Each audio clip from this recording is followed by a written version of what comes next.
Greetings, this is Hark the Lark going to do a quick What's in a Name on something that I think you'll find really interesting. So this is a map of Eurasia, Europe and Asia combined, and the Mongol Empire in the 1200s went from here all the way down here above India, all the way into Persia near Jerusalem, this direction, all the way to like Hungary, Poland.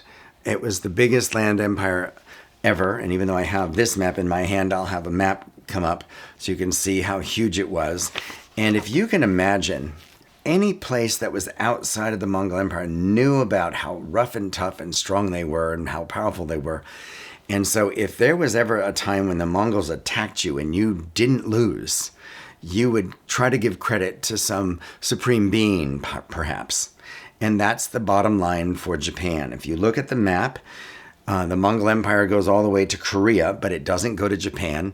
In 1274, and then again in 1281, so not all those dates, just 1274, they launched an armada to try to take over Japan, and a typhoon came and wiped out so much of it that it retreated back. And then in 1281, 7 years later, the Mongols tried one more time, and the same thing happened. A storm, typhoon came and wiped out enough of the Mongol ships that the Mongols gave up.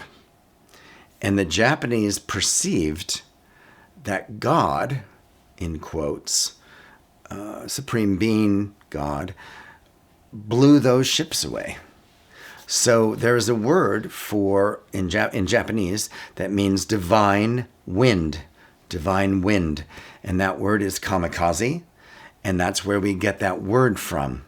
For those of you who think, well, gosh, that's weird because kamikaze means suicide pilot. No, it doesn't. It means divine wind.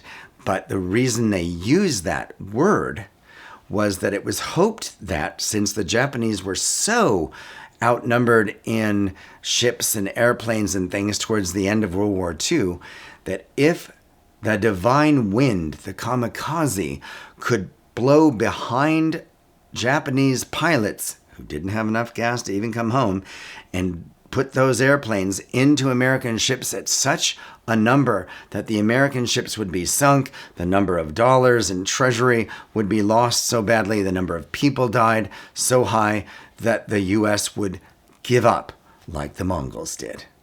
And that's why we use the word kamikaze pilot in World War II, but the actual origin of the word is divine wind, from when the Mongols tried unsuccessfully twice to send an armada against the Japanese islands back in the 1200s. You have a nice day. I hope that was enlightening. Thank you.